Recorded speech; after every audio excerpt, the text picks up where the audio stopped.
갓 태어난 여자아기가 벌거벗은 채 오들오들 떨면서 깊은 숲속 스티로폼 상자에 버려졌습니다. 다름 아닌 아기 엄마의 시동생 손에 의해서였습니다. 아기는 비명을 지르지도 울지도 않았습니다. 그저 간신히 숨만 쉴 뿐이었습니다. 그러다 설명할 수 없는 어떤 예감에 이끌린 67의 한 할머니가 비에 젖은 숲으로 들어섰다가 마치 제발 죽지 마렴하고 조용히 애원하는 듯한 희미한 낑낑거리는 소리를 듣게 되었습니다. 태극기는 슬픔처럼 날카롭게 각 잡혀 단단한 삼각형으로 접혀 있었습니다. 한서연 씨는 두 손으로 그것을 꼭 쥐었습니다. 마치 그 무게가 손바닥을 빠져나가 영원히 사라질까봐 두려운 듯 손가락 마디가 하얗게 질려 있었습니다. 남편 박민준 씨가 세상을 떠난 지 70하고 하루가 지났습니다. 그녀는 여전히 날짜를 세고 있었습니다. 교회 밖 가을바람이 묘비들 사이로 낮게 불었고 잿빛으로 잔뜩 부푼 하늘은 숨을 참고 있는 듯 했습니다. 조문객들은 우산 아래서 머뭇거리며 조용히 발걸음을 옮겼습니다. 어떤 이들은 위로의 말을 속삭였고 다른 이들은 그저 그녀의 팔을 어루만졌습니다. 그들의 동정심은 비보다 더 깊이 스며들었습니다. 강태준 씨가 그녀 뒤에 서 있었습니다. 그의 손이 가볍게 그녀의 등에 닿아 있었는데 너무나 안정적이고 너무나 뚜렷한 존재감이었습니다. 그는 민준 씨의 형이었습니다. 더 넓은 어깨, 더 차가운 목소리, 그리고 어릴 적 뒷마당에서 축구를 할 때면 반짝이곤 했던 똑같은 회색 눈. 이제 그의 눈은 반짝이지 않았습니다. 판단하고 있었습니다. 좀 쉬셔야겠습니다. 차로 걸어가며 태준 씨가 조용히 말했습니다. 서연 씨는 앞만 바라보았습니다. 그이가 집에 돌아오면 쉴 거예요. 그는 대답하지 않았습니다. 그들은 침묵 속에 하얀 외벽과 붉게 물든 담쟁이 동굴로 둘러싸인 오래된 양옥집 민준 씨네 본가로 돌아왔습니다. 민준 씨의 어머니 오 여사님이 행주에 손을 닦으며 문가에서 그들을 맞았습니다. 그녀의 얼굴은 피아노 줄처럼 팽팽하게 당겨져 있었습니다. 위층에 방을 마련해 두었단다. 그녀가 서연 씨에게 말했습니다. 지금 혼자 있어서는 안 돼. 서연 씨는 고맙지만 텅 빈 마음으로 고개를 끄덕였습니다. 위층 여전히 삼나무와 라벤더 향이 희미하게 남아있는 손님방에서 서연 씨는 아무것도 풀지 않았습니다. 그녀의 여행 가방은 사흘 동안 화장대 옆에서 열리지 않은 채 놓여 있었습니다. 대신 그녀는 밤마다 창가에 앉아 바람이 유리창에 부딪히는 소리를 들으며 그 바람이 민준 씨의 목소리를 혹은 어쩌면 그저 그 기억이라도 실어오기를 상상했습니다. 그녀는 아직 울지 않았습니다. 제대로는. 사람들이 미망인에게 기대하는 방식으로는 울지 않았습니다.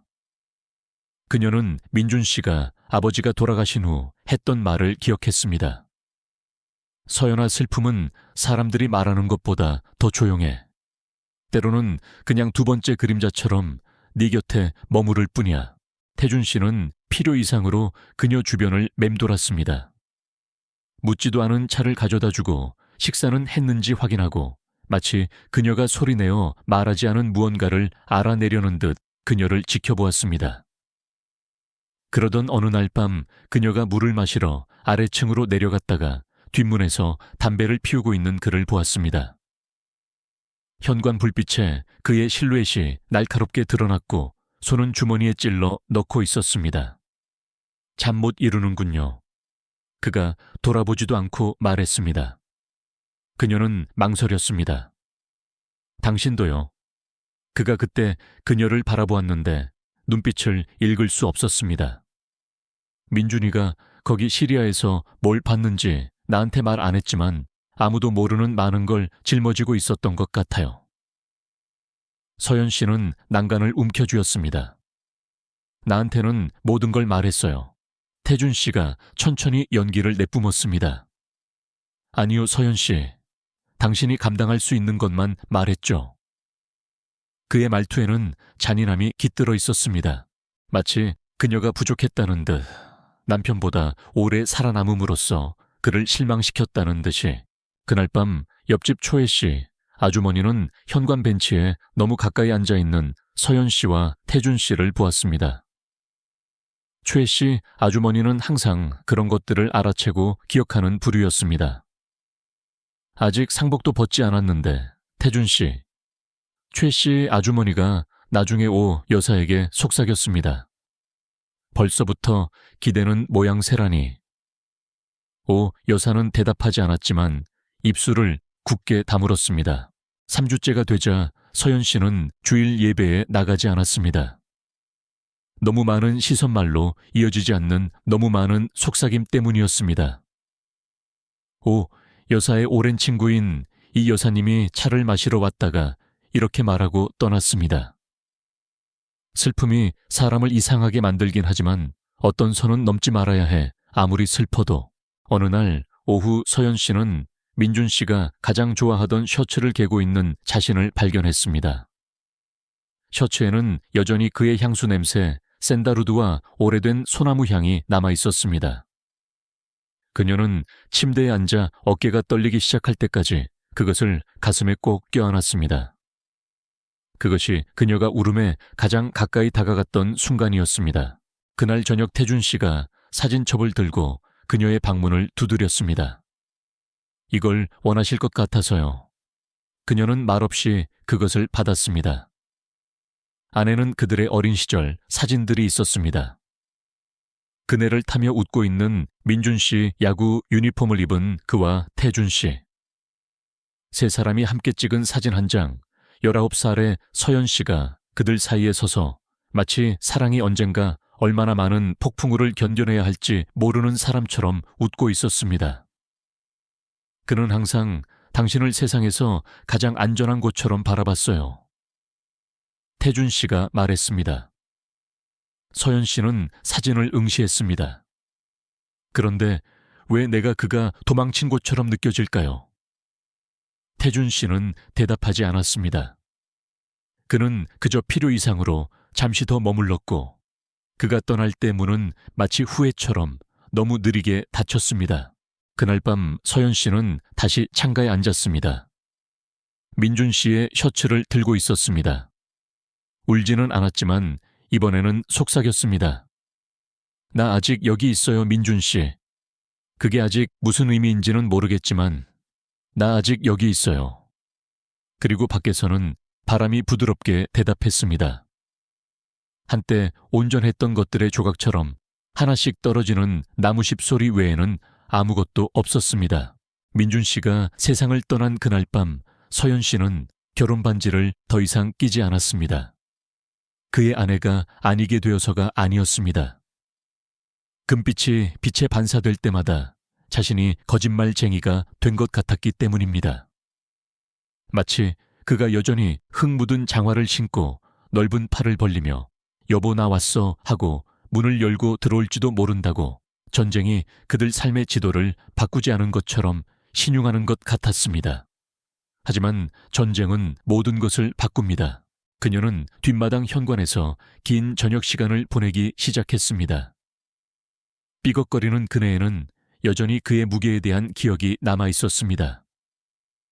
10월이 되면서 바람은 차가워졌지만 그녀는 추위를 개의치 않았습니다. 그것은 그녀가 무언가를 가슴속에 무디고 끊임없는 통증 외에 다른 무언가를 느끼는데 도움이 되었습니다. 어느 날 밤 태준 씨가 담요를 가져다 주었습니다. 그녀가 요청하지 않았습니다. 그는 그저 그녀 뒤에 서 있다가 어깨 위로 담요를 덮어주었습니다. 여기 앉아 있다가는 뭐라도 걸리겠어요. 그녀는 고개를 들지 않았습니다. 이미 걸렸어요. 침묵. 너무 많은 말하지 않은 것들을 담고 있는 그런 종류의 침묵이었습니다. 그는 그녀 옆에 앉았습니다. 닿지는 않았지만 가까이 너무 가까이. 그들은 그네에 나란히 앉아 부드럽게 흔들렸고 쇠사슬이 살짝 삐걱거렸습니다. 바람이 나무 사이로 속삭였습니다. 있잖아요. 잠시 후 태준 씨가 말했습니다. 민준이는 항상 당신이 세상을 이해하게 만드는 유일한 존재라고 했어요. 서연 씨의 눈이 감겼습니다. 그는 때로 세상을 너무 시끄럽게 만들었지만 항상 조용히 나를 사랑해줬어요. 그게 그리워요. 태준 씨가 그녀를 향해 돌아섰습니다. 당신은 유령 이상의 것을 누릴 자격이 있어요. 그녀는 눈에 띄게 움찔하지는 않았지만 갈비뼈 뒤에서 작은 숨이 멎었습니다. 부엌 창문으로 최 씨 아주머니는 현관 불빛이 깜빡이는 것을 보았습니다. 두 개의 실루엣, 너무나 미동 없이 너무나 오랫동안. 그날 밤 시작된 것이 아니었습니다. 몇 주 전에 시작되었습니다. 저녁 식사 때 주고받던 시선 그녀가 그의 뒤를 지나갈 때 그녀의 허리 아래쪽에 머무르던 그의 손길. 그녀는 뿌리쳤지만 충분히 강하게 뿌리치지는 못했습니다. 서연 씨는 태준 씨를 그만큼 사랑하지 않았습니다. 그건 그녀도 알았습니다. 하지만 태준 씨는 그는 마치 과거를 다시 쓰고 싶어 하는 사람처럼 그녀를 바라보았습니다. 자신의 과거, 민준 씨의 과거, 그녀의 과거를. 그는 항상 그녀 슬픔의 한구석에서 귀를 기울이며 기다리고 있었습니다. 그리고 슬픔은 충분히 오래 머무르면 일종의 굶주림이 됩니다. 그날 밤 지붕이 애원하는 듯한 소리를 내는 그런 종류의 거센 비가 내리던 밤, 서연 씨는 손님방 창가에 팔짱을 낀 채 서 있었습니다. 잠옷이 다리에 달라붙었습니다. 아래층에서는 모두 잠들었고 세상은 마치 아무도 열지 않을 편지처럼 접혀 있는 듯 했습니다. 그때 노크 소리가 들렸습니다. 부드러운 3번의 두드림. 그녀는 처음에는 움직이지 않았습니다. 서연 씨, 태준 씨의 낮은 목소리. 깨어 있어요. 그녀가 문을 열었습니다. 그가 머리카락이 축축한 채 머그잔 2개를 들고 서 있었습니다. 잠이 안 와서 차라도 한잔할까 해서요. 그녀는 망설이다가 뒤로 물러섰습니다.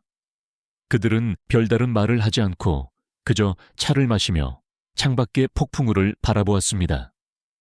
그리고 그때 예고도 없이 꾸밈도 없이 그가 손을 뻗어 그녀의 뺨에서 머리카락 한 올을 쓸어 넘겼습니다. 그녀는 얼어붙었습니다. 그의 손이 머물렀습니다. 그녀는 뿌리치지 않았습니다. 그가 그녀에게 키스했습니다. 그리고 그녀도 그에게 키스했습니다. 사랑 때문도 욕망 때문도 아니었습니다. 침묵의 감시와 그림자의 심판에 지쳤기 때문이었습니다. 나중에 그 옆에 누워 천장을 바라보며 그녀는 속삭였습니다. 벌써 내가 미워요. 태준 씨가 담배에 불을 붙였습니다. 그러지 말아요. 민준이는 죽었고 돌아오지 않아요. 그녀가 몸을 일으켰습니다. 그렇다고 당신이 그에 대해 그렇게 말할 권리는 없어요. 그가 차갑고 절제된 목소리로 천천히 연기를 내뿜었습니다. 그는 성자가 아니에요, 서연 씨. 그가 비밀을 안 지켰다고 생각해요. 당신만 아팠다고 생각해요. 그녀가 그를 향해 돌아섰습니다. 그는 나한테 거짓말한 적 없어요. 태준 씨가 깊게 배는 듯한 비웃음을 지으며 그녀를 바라보았습니다. 그럴 필요가 없었죠. 그냥 당신한테 모든 진실을 말하지 않았을 뿐이에요. 그녀는 담요를 몸에 더 단단히 둘렀고 목소리가 떨렸습니다. 당신은 그 그림자 속에 서 있는 걸 좋아하는 것 같지만 절대 그 사람이 될 수는 없을 거예요.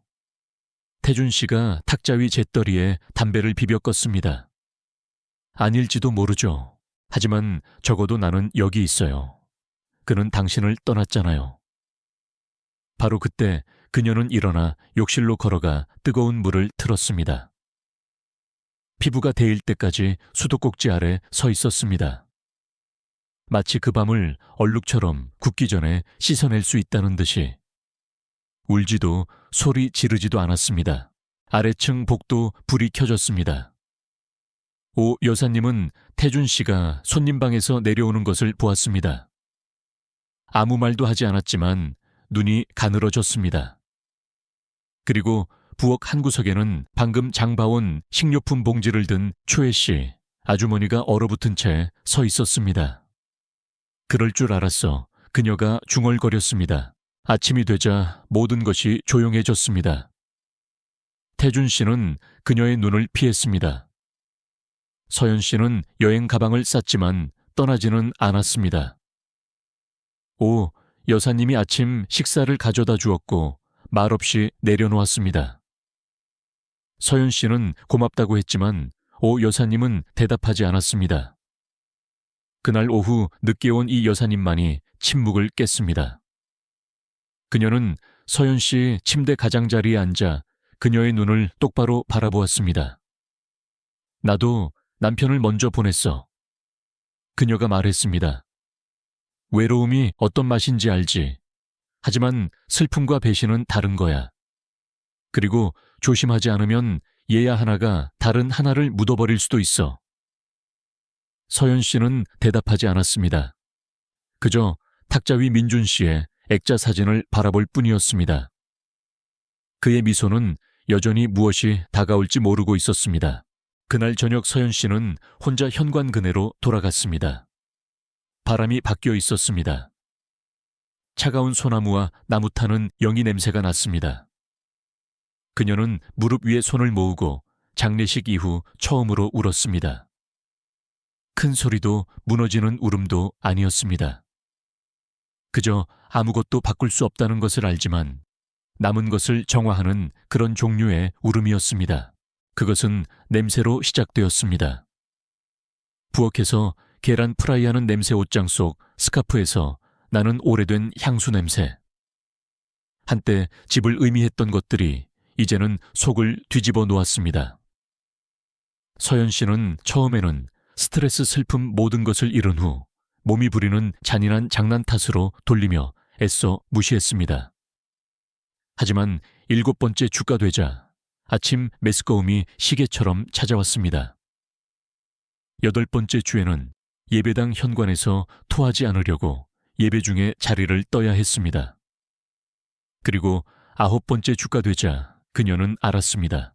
읍내 외곽중고 서점 뒤편에 작은 병원이 있었습니다.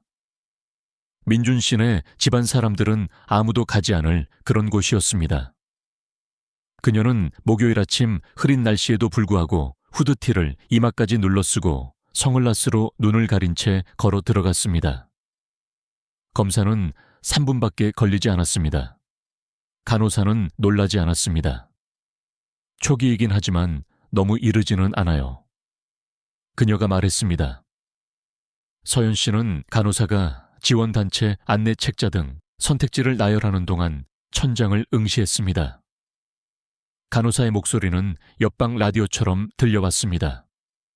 들리긴 하지만 잡을 수는 없었습니다. 그날 밤 서연 씨는 침대에 누워 잠 못 이루고 있었습니다. 배 위에 손을 얹고 아무것도 느끼지 못했지만 알고 있었습니다. 그리고 그 앓은 그녀 안에 무언가를 풀어헤치기에 충분했습니다. 시계가 새벽 2시를 깜빡일 때 그녀는 마침내 소리내어 속삭였습니다. 넌 태어나지 말았어야 했어. 하지만 그 말은 마치 교회 의자에 앉아 하는 비난처럼 잘못된 맛이 났습니다. 내가 널 계획한 건 아니었어. 그녀는 생각했습니다. 하지만 난 지금 여기 있어. 몇 주가 지났습니다. 달력이 넘어갔고 서연 씨의 세상은 피로와 비밀, 그리고 그녀 안에서 자라는 작고 보이지 않는 생명의 리듬으로 축소되었습니다. 아직 아무도 의심하지 않았습니다. 하지만 태준 씨는 이제 그녀를 다르게 바라보았습니다. 죄책감도 호기심도 아니었습니다. 계산이었습니다. 어느 날 아침 그녀는 이미 부엌에 와서 말없이 커피를 마시고 있는 그를 발견했습니다. 나를 피해왔더군요. 그가 말했습니다. 그녀는 천천히 앉았습니다. 바빴어요. 뭘 하느라요. 그의 말투가 날카롭게 끊어졌습니다. 똑같은 내 벽만 쳐다보느라 보내지도 않을 편지나 쓰느라. 서연 씨는 그를 쳐다보지 않았습니다. 임신했어요. 그 말은 방가쇠가 당겨지는 소리처럼 나왔습니다. 태준 씨는 눈도 깜빡이지 않았습니다. 그는 그저 머그잔을 손에 쥔 채 등을 기댔습니다. 그래서 사실이었군. 당신 아이라는 말은 안 했어요. 그의 입가가 비틀렸습니다. 민준이 아이는 아니잖소, 서연 씨. 그는 죽었소. 그녀의 손이 테이블 위에서 굳어졌습니다. 그렇게 말하지 말아요. 태준 씨가 일어섰습니다. 그래서 계획이 뭡니까? 여기서 키울 건가요? 무슨 성모 마리아의 기적이라도 되는 것처럼 꾸밀 건가요? 그녀도 일어섰습니다. 목소리가 높아졌고 생각보다 단단했습니다. 내 아이예요. 그게 계획이에요. 그가 낮고 즐거움 없는 웃음을 터뜨렸습니다. 정말 사람들이 말 안 할 거라고 생각해요. 이미 하고 있어요. 사람들이 뭐라고 하든 신경 안 써요. 신경 써야 할 겁니다. 그의 목소리가 차가워졌습니다. 왜냐하면 그 아이가 태어나면 모두가 당신이 어떤 여자인지 정확히 알게 될 테니까요. 서연 씨의 눈이 타올랐지만 그녀는 움찔하지 않았습니다. 다른 사람 이름 뒤에 숨는 남자보다는 진실을 말하는 여자가 되는 게 나아요. 그가 너무 가까이 다가왔습니다. 실수하는 겁니다. 아니요. 그녀가 속삭였습니다. 그 실수는 당신과 함께 저질렀어요. 이 아이는 실수가 아니에요. 당신이 실수해요. 태준 씨가 머그잔을 싱크대에 내동댕이 치고 뛰쳐나갔습니다. 문이 닫힌 후에도 그 소리는 오랫동안 울렸습니다. 서연 씨는 부엌에 홀로 서서 배 근처에서 손을 떨었습니다. 두려움 때문이 아니라 결의 때문이었습니다. 그날 밤 그녀는 마침내 민준 씨에게 편지를 썼습니다.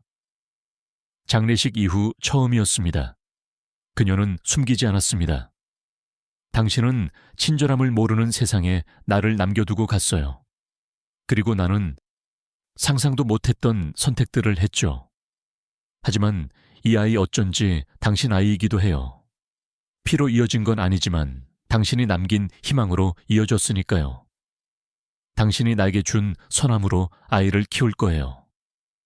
아이가 수치심에서 태어난 게 아니라 무덤이 되기를 거부한 침묵에서 태어났다는 걸 알게 할 거예요. 그녀는 편지를 접어 탁자 위 그의 낡은 군복 사진 아래 두었습니다. 이틀 후 오 여사님이 노크도 없이 방으로 들어왔습니다. 그녀의 얼굴은 굳어 있었고 손이 살짝 떨리고 있었습니다. 사실이니 그녀가 물었습니다. 최 씨, 아주머니가 한 말 말이다. 서연 씨는 최 씨 아주머니가 무슨 말을 했는지 묻지 않았습니다. 그저 고개를 끄덕였습니다. 오 여사님의 목소리가 마른 나무처럼 갈라졌습니다. 네가 내 아들을 사랑한다고 생각했었다. 사랑했어요.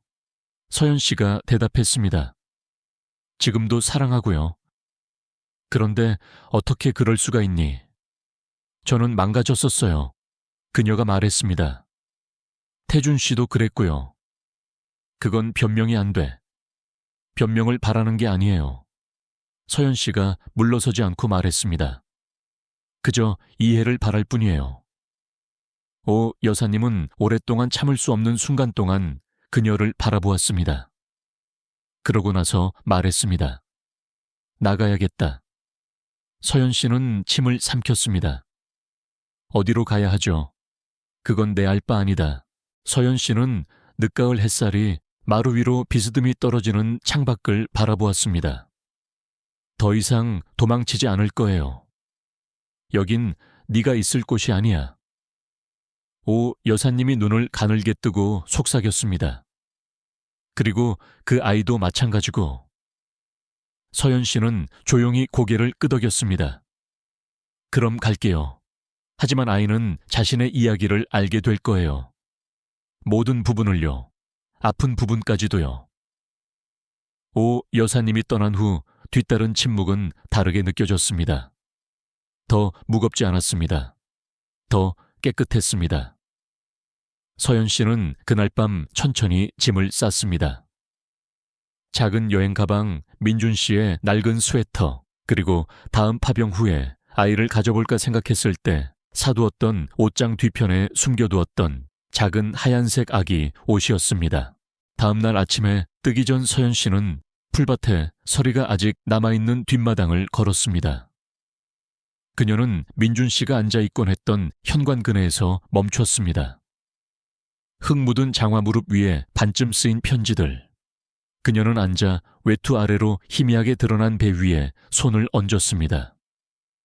바람은 날카로웠지만 깨끗했고 텅 빈 느낌이 아니라 새로운 느낌을 주었습니다.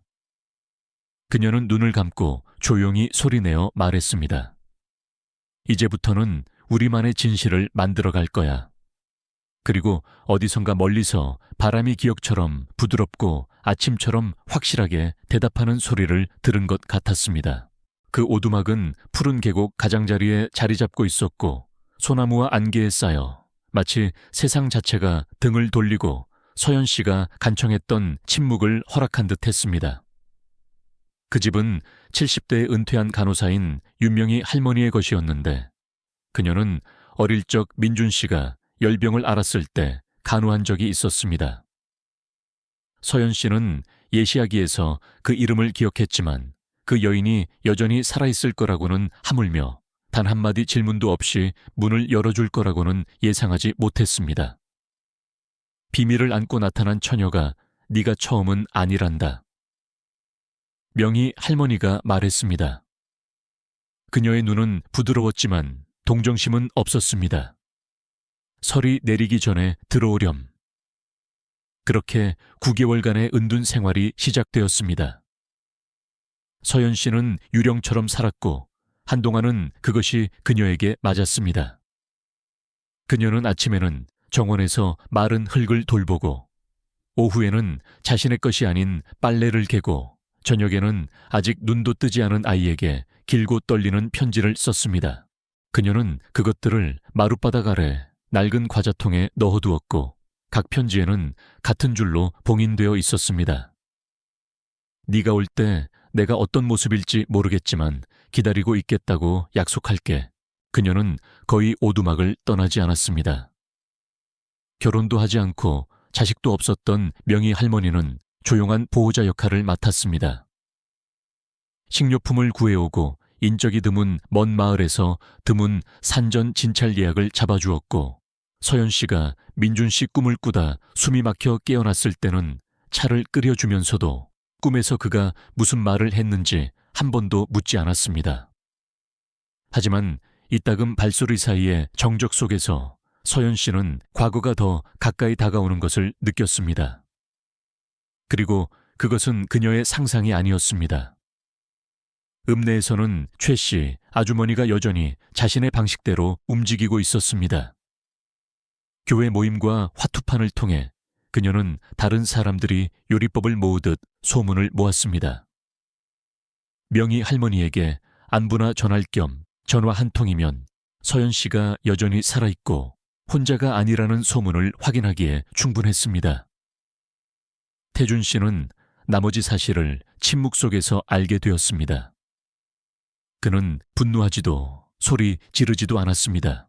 그저 몇 시간 동안 트럭에 앉아 민준 씨네 땅 너머 옥수수밭 사이로 바람이 스치는 것을 바라보며 유산에 대해 생각했습니다. 민준 씨의 유산.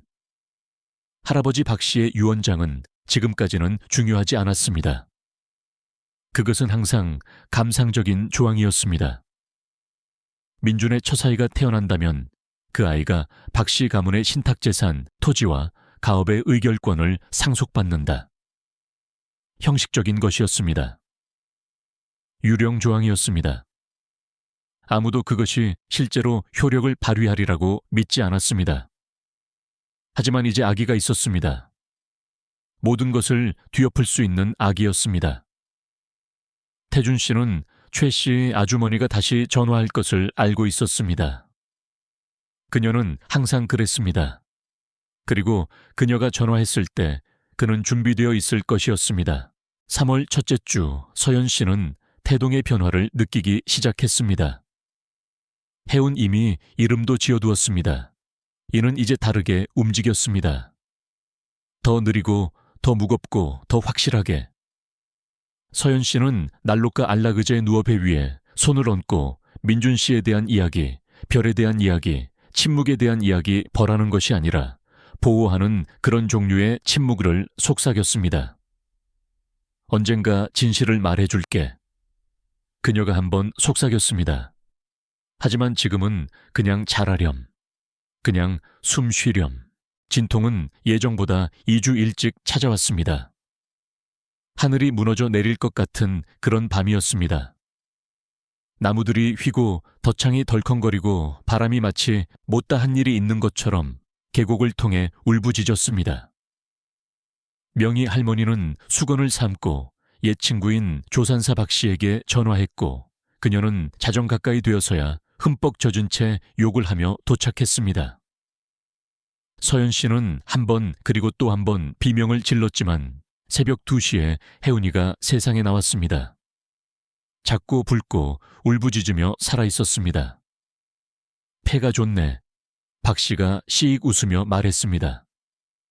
서연 씨는 조용히 울었습니다. 그 사람을 닮았어요. 정말로요.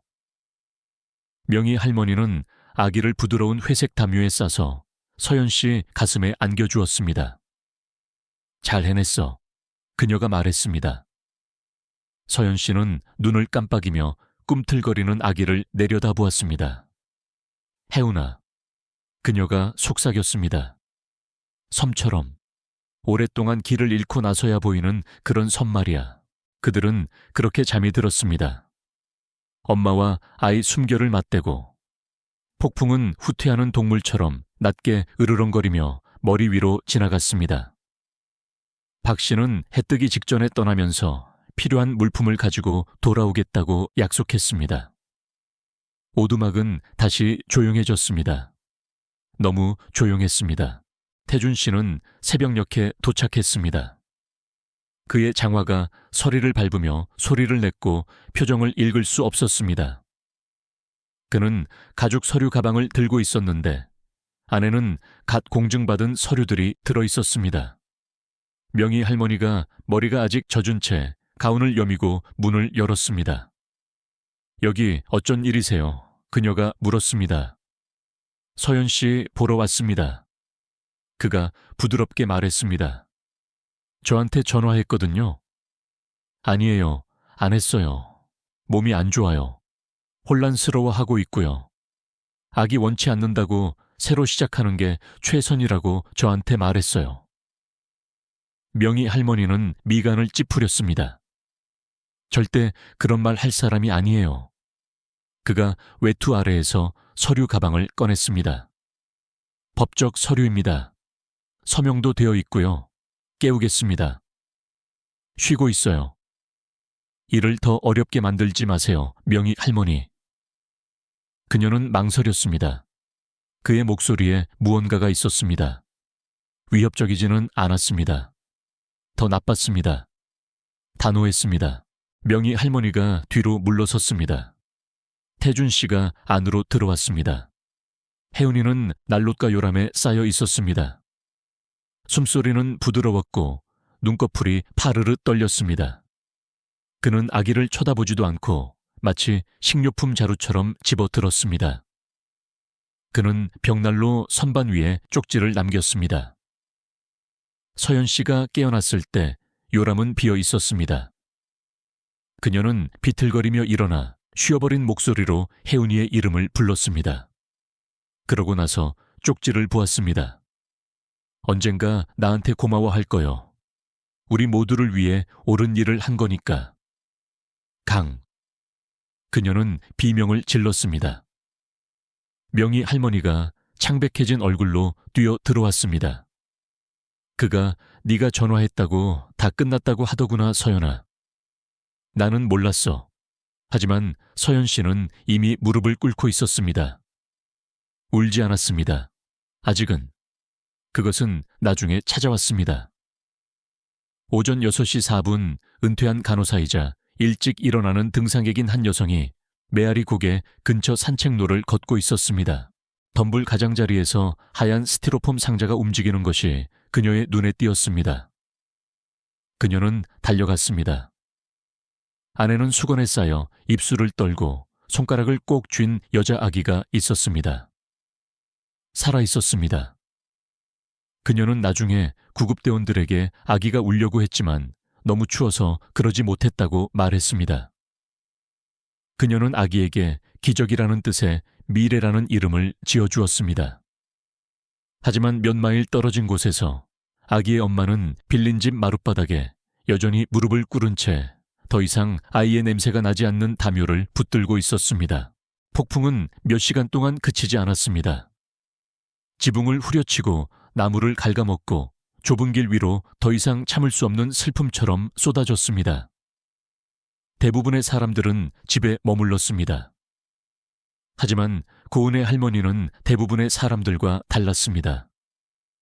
67의 은혜 할머니는 폭풍을 잘 알고 있었습니다. 나무와 유리를 때리는 그런 종류뿐만 아니라 조용히 다가와 사람의 내면을 망가뜨리는 그런 종류의 폭풍까지도요. 그날 아침 먼동이 트기 전에 무언가가 그녀를 침대에서 일으켰습니다. 무릎이 쑤시고 뼈에 한기가 스쳤지만 그녀는 등산화를 신고 메아리 곡에 산책로로 차를 몰았습니다.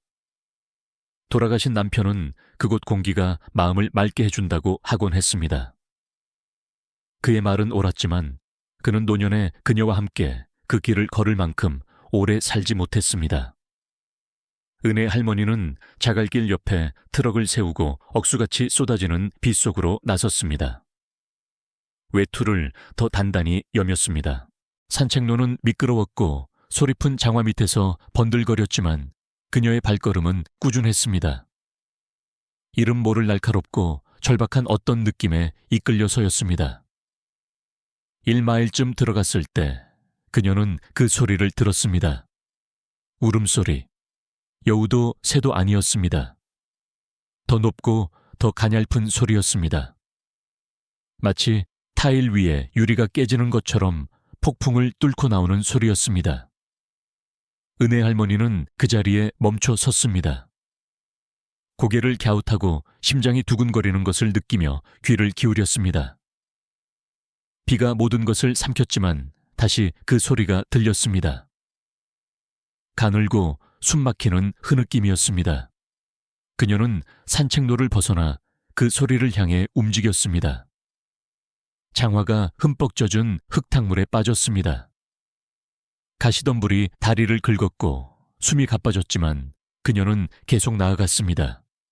반은 본능이었고 반은 기도였습니다. 그러다 그것을 보았습니다. 쓰러진 통나무와 덤불 뒤에 반쯤 숨겨진 작은 하얀 상자. 스티로폼이었습니다. 값싼 식당이나 길모퉁이 가게에서나 볼 수 있는 그런 것이었습니다. 흠뻑 젖고 얼룩져 있었으며 꿈틀거리고 있었습니다. 은혜 할머니는 무릎을 꿇었고 지늘기 청바지에 스며들었습니다. 떨리는 손으로 뚜껑을 열자 세상이 좁아졌습니다. 안에는 거의 투명할 정도로 얇은 수건에 쌓인 갓난아기가 누워 있었습니다. 피부는 얼음장 같았고 입술은 희미하게 푸른빛을 띄었지만 가슴이 오르내렸습니다. 아기는 간신히 낑낑거렸습니다. 은혜 할머니의 손이 잠시 허공에서 멈칫했습니다. 충격에 잠긴 듯 했습니다. 그러고 나서 수십 년 전에 잃어버렸다고 생각했던 방식으로 느리고 확신에 차고 모성에 가득하게 움직였습니다. 그녀는 아기를 가슴으로 들어올려 외투 안쪽 따뜻한 곳에 안았습니다. 아이의 몸은 믿을 수 없을 만큼 작고 연약했으며 여전히 울려고 애쓰고 있었습니다. 오 세상에, 은혜 할머니가 목이 메어 속삭였습니다. 누가 감히... 하지만 말을 끝맺지 못했습니다. 질문은 대답 없이 허공에 맴돌았습니다. 며칠 동안이나 그럴 것이었습니다. 그녀는 아이를 흔들리지 않도록 조심하며 일어서서 트럭으로 돌아갔습니다. 숨은 가빴고 눈은 커졌으며 심장은 1분만 늦었더라면 하는 끔찍한 생각에 쿵쾅거렸습니다. 트럭 안에서 그녀는 난방을 세게 틀고 조수석에서 낡은 스카프를 풀어 아기를 더 단단히 감쌌습니다. 그리고 109에 전화했습니다. 교환원의 목소리가 빠르게 들려왔습니다. 119입니다. 무슨 일이십니까? 저 아기를 찾았어요. 은혜 할머니가 떨리는 목소리로 말했습니다. 숲속에 버려졌어요. 살아있지만 간신히요. 아주머니, 전화 끊지 마세요. 어디십니까? 메아리 고개 산책로요. 첫 번째 굽이 막 지난 곳이요. 제발 서둘러 주세요. 얼어붙고 있어요. 도움이 가고 있습니다. 은혜 할머니는 아기를 내려다보았습니다. 아기의 눈이 초점 없이 깜빡였습니다. 작은 주먹이 그녀의 외투에 약하게 말려 있었습니다. 이제 괜찮아. 은혜 할머니가 속삭였습니다. 버텨야 해. 내가 있잖니. 구급차가 10분 후에 젖은 자갈 위에서 타이어 마찰음을 내며 멈춰 섰습니다. 구급대원들이 트럭으로 달려왔습니다. 그들 중 한 명인 젊은 여자가 은혜 할머니의 팔에서 조심스럽게 아기를 들어 올렸습니다. 천이 낮지만 숨은 쉬고 있어요. 그녀가 생체 신호를 확인하며 말했습니다. 기회가 있어요. 은혜 할머니는 파리텅 빈 채 이름 모를 감정으로 가슴이 벅차 뒤로 물러섰습니다. 누가 버렸는지 짐작 가는 데라도 있나요? 다른 구급대원이 물었습니다. 은혜 할머니는 고개를 저었습니다. 아무것도 없었어요. 쪽지도 없었고 그저 아기뿐이었어요. 인계를 위해 이름이 필요할 거예요. 여자가 부드럽게 말했습니다. 은혜 할머니는 망설이다가 말했습니다. 미래요. 미래 기적이라는 뜻의 미래요. 구급대원은 잠시 멈칫했다가 고개를 끄덕였습니다. 잘 어울리는 것 같네요. 병원에서 의사들은 은혜 할머니가 두려워했던 것을 확인시켜 주었습니다. 아기는 몇 시간 동안 추위에 노출되었습니다. 조금만 더 길었더라면 작은 몸이 버티지 못했을 것입니다. 하지만 아기는 강하고 회복력이 있었습니다. 미래 그들은 그렇게 불렀습니다. 간호사들은 은혜 할머니가 아직 가족은 아니었지만 서류 작업을 위해 끝에 고씨 성을 붙였습니다. 은혜 할머니는 밤늦게까지 기다리는 방에 조용히 앉아 있었습니다. 여전히 축축한 외투를 입은 채 신생아 집중 치료실과 자신을 분리하는 작은 유리창에 시선을 고정하고 있었습니다. 미래는 안에서 코에 튜브를 꽂고 담요 아래 팔을 말고 누워 있었고 가슴은 느리지만 꾸준히 오르내렸습니다. 간호사가 커피를 가져다 주었지만 은혜 할머니는 마시지 않았습니다. 아이가 숨 쉬는 것을 보느라 너무 바빴습니다. 이틀이 지났습니다. 부모는 나타나지 않았습니다. 실종 아기 신고도 없었습니다. 경찰이 질문을 했고 은혜 할머니는 할 수 있는 만큼 대답했습니다. 나머지는 침묵이었습니다. 사흘째 되는 날 사회복지사가 그녀에게 다가왔습니다. 김 선생님이라는 친절한 눈빛의 남자였습니다. 비상 연락망에 할머님으로 되어 있더군요. 그가 말했습니다. 다른 누가 있을지 몰랐어요. 그녀가 대답했습니다. 그는 고개를 끄덕였습니다. 곧 아이를 위한 곳을 찾을 겁니다. 혹시 임시 위탁을 원하시면요. 은혜 할머니는 무릎 위에 손을 모았습니다. 수십 년 동안 아기를 키워본 적이 없어요. 김 선생님이 미소 지었습니다. 아이는 신경 안 쓸 거예요. 은혜 할머니는 다시 신생아 씨를 바라보다가 그를 돌아보았습니다. 제가 집으로 데려가겠어요. 그날 밤 폭풍이 마침내 지나갔습니다. 공기에서는 소나무와 약속의 냄새가 났습니다. 은혜 할머니는 집 현관에 서서 팔에 미래를 안고 구름 사이로 별이 내다보는 것을 지켜보았습니다. 집이 다르게 느껴졌습니다. 다시 살아난 것 같았습니다. 그녀는 다락방에서 오랫동안 잊혔던 아기 침대딸의 것, 그리고 손녀의 것에 미래를 눕혔습니다. 그 옆에 흔들의자를 끌어다 놓고 어둠 속에 앉아 아기의 숨소리를 들었습니다. 그리고 그녀는 말했습니다. 오래전에 내 아이 하나를 잃었단다. 아무도 보지 못했고 나 말고는 아무도 안아주지 못했지. 그녀는 아기 꾸러미를 내려다보았습니다. 하지만 나는 너를 본다. 네 소리를 듣는다. 그리고 놓지 않을 거야. 뒤이은 정적 속에서 미래가 꿈틀거리며 살짝 미소 지었습니다. 그것만으로도 충분했습니다. 아침 햇살이 부엌으로 쏟아져 들어왔습니다. 마치 서연 씨 갈비뼈 구석구석에 여전히 달라붙어 있는 슬픔에게는 너무나 밝은 약속처럼. 그녀는 몇 주 동안 커튼을 열지 않았지만 명희 할머니가 길 잃은 동물을 따뜻한 곳으로 살살 달래듯 조용하고 부드럽게 열어두었습니다. 테이블 위에는 이 빠진 도자기 머그잔이 놓여 있었습니다. 서연 씨는 한 모금도 마시지 않았지만 무심코 그것을 감싸 쥐었습니다.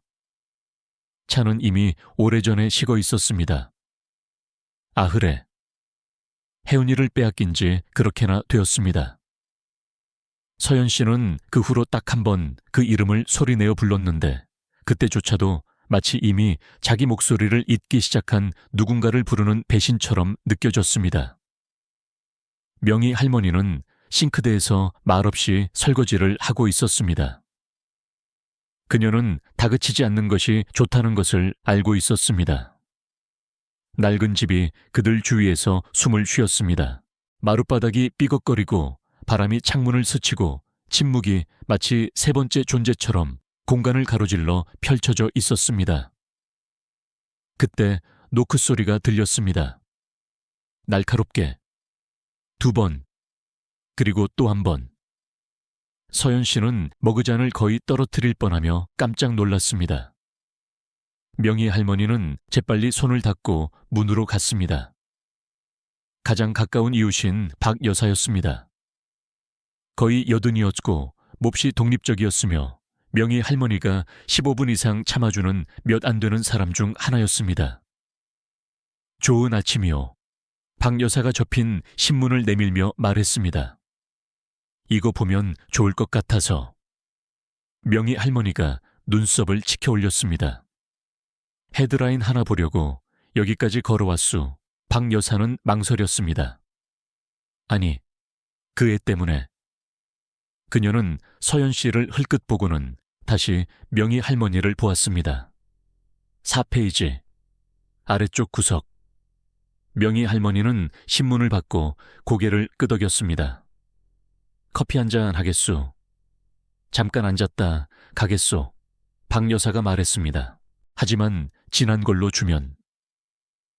안에서 서연 씨는 거의 움직이지 않았습니다. 마치 김이 나는 차가 다시 따뜻해지기를 바라는 듯 시선이 고정되어 있었습니다.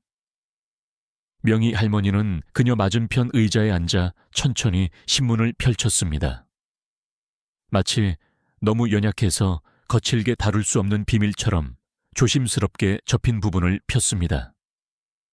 그리고 그때 그것을 보았습니다.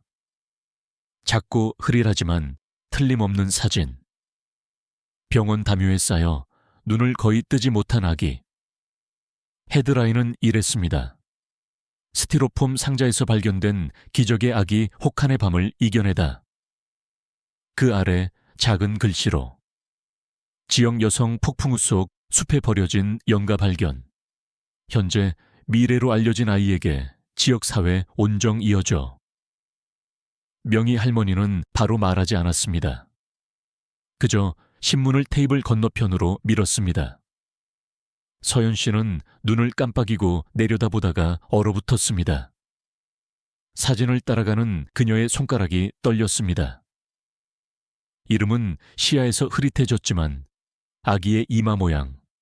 그녀는 알았습니다. 혜운이. 그녀의 혜운이. 하지만 그들은 아이를 미래라고 다시 이름 지었습니다. 그녀는 흐느낌도 숨막힘도 아닌 마치 안에서부터 숨이 터져 나오는 듯한 소리를 냈습니다. 얘야. 그녀가 속삭였습니다. 내 딸이야. 박 여사가 커피에서 고개를 들었습니다. 그럴 것 같았소.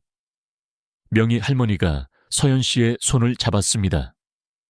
살아있어. 서연 씨는 고개를 끄덕였고 눈물이 뺨을 타고 흘러내렸습니다. 기적이라고 불렀어요. 내가 편지에 그렇게 썼는데 과자통에 넣어둔 그 편지요. 태어나기도 전에 얼굴도 갖기 전에 그렇게 불렀어요. 박 여사가 천천히 일어섰습니다. 가봐야겠소. 방해할 생각은 없었소. 아니에요. 서연 씨가 쉬어버린 목소리로 말했습니다. 저한테 아이를 데려다 주셨어요. 명희 할머니는 마치 신성한 물건처럼 신문을 부드럽게 접었습니다. 차근차근 해결해 나가자. 조심스럽게. 서연 씨의 목소리는 조용했지만 단호했습니다. 아이를 보고 싶어요. 읍내 건너편에서 고은의 할머니는 작은 그릇에 으깬 바나나를 담고 있었습니다. 미래는 창가요람에 누워 작은 손을 부드럽게 허우적거리고 있었고 표류하는 커튼을 보며 온가리 하듯이 입술로 거품을 만들고 있었습니다. 방에서는 라벤더와 오트밀 냄새가 났습니다. 은혜 할머니는 오래된 찬송가를 흥얼거리며 바나나를 으깼습니다. 반쯤 잊혔지만 목구멍에서는 따뜻했습니다. 미래가 집에 온 지 닷새째였습니다. 병원에서는 분유를 주었지만 은혜 할머니는 다시 요리를 시작했습니다. 사과배, 으깬 채소, 부드러운 시작을 위한 부드러운 음식들이었습니다. 그 기사는 그날 아침에 나갔습니다. 지역 방송국 기자가 이틀 전 현관에서 그녀를 인터뷰하며 아기를 발견했던 순간에 대해 물었습니다. 처음에는 말하고 싶지 않았지만 그가 아이에게 무엇을 바라냐고 묻자 그녀는 아이가 자신이 원치 않는 존재였다고 절대 의심하지 않았으면 좋겠다고 말했습니다. 이제 햇살 가득한 천장을 올려다보는 미래를 보며 은혜 할머니는 속삭였습니다. 이제 너도 이 세상의 일부란다 아가야.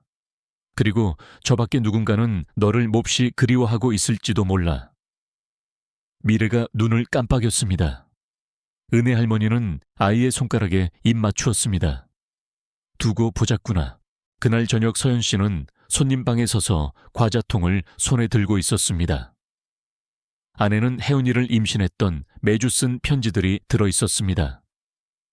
총 40통이었습니다. 그녀는 14주 차라고 표시된 편지를 열었습니다. 네가 발로 차기 시작했구나. 사람들이 물으면 그냥 가스가 찼다고 하지만 나는 알아. 너라는 걸 나의 작은 수영선수. 이미 감당할 수 없을 만큼 너를 사랑한단다. 그리고 26주 차. 어떤 밤에는 네가 과수원을 맨발로 걷는 꿈을 꿔. 네가 절대 기억하지 못할 거라는 걸 알지만 나는 기억할 거야.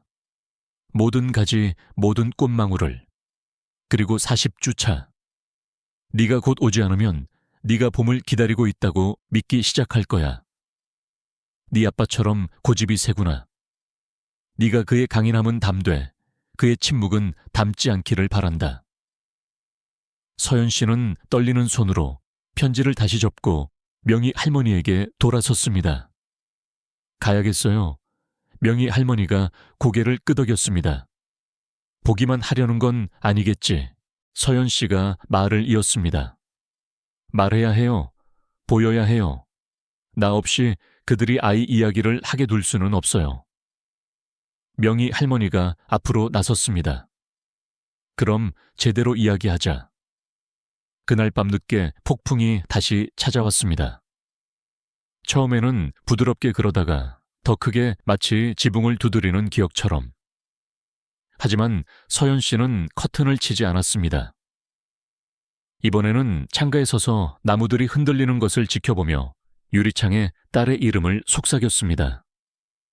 미래가 아니라 혜운이라고. 기적조차도 자신이 어디서 왔는지 알 자격이 있으니까요. 초대장은 빛바랜 흰 봉투에 담겨 도착했습니다. 지문과 나무 연기 냄새가 희미하게 묻어 있었습니다. 앞면에는 단정하고 격식 있는 글씨체로 이렇게 적혀 있었습니다. 어려운 시기에 기도해 주신 은혜에 감사드리며 민준의 삶을 함께 기억해 주시기 바랍니다. 민준 씨가 세상을 떠난 지 거의 1년이 되어가고 있었습니다. 추모 만찬이라고 시어머니 오 여사님은 불렀습니다. 조촐하게 가족들끼리만 부드럽게 진행될 거라고 전화로 말했습니다. 서연 씨는 전화가 끝난 후에도 오랫동안 봉투를 응시했습니다. 마치 종이 자체가 명확한 답을 줄 수 있다는 듯이 엄지손가락으로 가장자리를 쓸어보았습니다. 하지만 다음에 무엇이 올지에 대한 지도는 없었습니다. 오직 그림자와 침묵, 그리고 그녀 외에는 아무도 존재를 모르는 딸만이 있었습니다. 명희 할머니는 재촉하지 않았지만 그날 아침 서연 씨 침대에 다림질한 원피스와 쪽지를 남겨두었습니다. 아무 말도 할 필요는 없지만 이제 그들이 내 얼굴을 다시 봐야 할 때야. 민준 씨네 본가는 변하지 않았습니다. 현관은 여전히 한쪽 구석이 내려앉아 있었고 풍경은 여전히 같은 바람에 흔들렸습니다. 서연 씨는 장례식 이후 한 번도 그곳에 발을 들여놓지 않았습니다. 그녀는 어깨를 펴고 도착했습니다. 슬픔은 머리카락 가닥가닥에 따여 있었고 침묵은 여느 때처럼 날카로웠습니다. 집안은 정중한 목소리, 억눌린 웃음소리, 조리대 위에서 달그락거리는 찜 요리 그릇 소리로 웅성거렸습니다. 시어머니, 오 여사님이 먼저 그녀를 맞았습니다. 경직된 미소, 촉촉한 눈가. 서연 씨가 기억하는 것보다 더 야위고 창백해 보였습니다. 와줘서 고맙다. 그녀가 부드럽게 말했습니다. 서연 씨는 고개를 끄덕였습니다. 너무 늦은 감이 있었습니다. 강태준 씨는 복도 끝에 서서 그들에게 등을 돌린 채 몇몇 사촌들과 이야기하고 있었습니다. 그의 목소리에는 익숙한 매력과 연습한 듯한 겸손함이 섞여 있었습니다. 마치 추도사를 너무 많이 연습한 목사처럼. 서연 씨는 속이 뒤틀렸습니다. 그녀는 식당으로 향했습니다. 벽난로 선반 위에는 민준 씨의 사진들이 놓여 있었습니다. 군복 입은 모습, 낚싯대를 들고 있는 모습, 그리고 세 사람 민준, 태준, 그리고 오 여사님, 이 현관 계단에 서서 마치 동화 속 가족처럼 팔짱을 끼고 있는 사진. 아이러니가 심하게 느껴졌습니다. 저녁 식사가 차려졌습니다. 사람들이 자리에 앉았습니다. 서연 씨는 식탁 맨 끝 군 정복을 입은 민준 씨의 액자 사진 맞은편에 앉았습니다. 그것은 너무 많은 것을 아는 유령처럼 그들을 지켜보고 있었습니다. 처음 20분은 부드러운 대화 속에서 지나갔습니다. 오 여사님이 식사 기도를 했습니다. 그들은 추억을 나누었습니다. 누군가 조용히 울었습니다. 거의 평화로웠습니다. 태준 씨가 잔을 들기 전까지는 민준이를 위해 그가 부드러운 목소리로 말했습니다. 그의 강인함, 그의 충성심, 그리고 그가 남긴 사랑을 위해. 몇몇이 고개를 끄덕였습니다. 어떤 이들은 아멘이라고 속삭였습니다. 하지만 서연 씨는 접시 가장자리를 쥔 손에 힘이 들어가는 것을 느꼈습니다. 가족은 다른 모든 것이 무너질 때 붙잡아주는 존재입니다. 태준 씨가 말을 이었습니다. 민준이는 그것을 알았고 그렇게 살았습니다. 서연 씨가 고개를 들어 식탁 건너편 그의 시선과 마주쳤습니다. 그의 눈은 피하지 않았지만 턱은 움직였습니다. 어떤 가족은 거짓말을 품고 살죠. 그녀가 조용히 말했습니다. 방 안이 싸늘해졌습니다. 포크가 접시에 부딪히는 소리가 났고 아무도 움직이지 않았습니다. 네, 태준 씨가 반쯤 웃는 목소리로 물었습니다. 서연 씨는 무릎 위에 손을 모았습니다. 그를 참 좋게 말씀하시네요. 하지만 거짓말을 해온 건 그가 아니에요. 오 여사님이 뻣뻣하게 굳었습니다. 식탁 중앙 근처에서 유리잔이 거의 넘어질 뻔했습니다. 서연아, 명희 할머니가 낮은 목소리로 경고했습니다. 하지만 서연 씨는 태준 씨에게서 눈을 떼지 않았습니다. 장례식 끝나고 모두 집에 돌아간 후 정전되었던 그 밤 기억하세요. 그가 한 번 눈을 깜빡였습니다. 무슨 말씀이신지 잘 모르겠습니다. 물론이겠죠. 편리한 기억력이시네요. 혹시 밖으로 나가서 이야기할까요? 오 여사님이 당황한 기색을 감추지 못하며 제안했습니다. 아니요. 서연 씨가 부드럽게 말했습니다. 모두 듣게 하세요.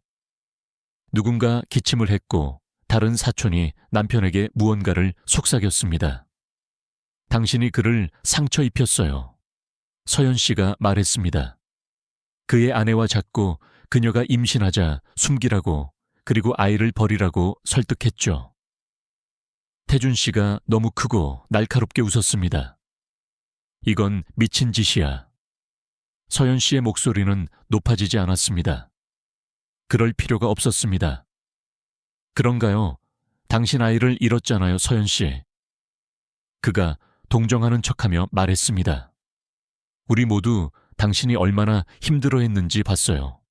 하지만 이런 걸 꾸며내다니, 이런 환상을 잃지 않았어요. 그녀가 속삭였습니다. 당신이 그렇게 만들었죠.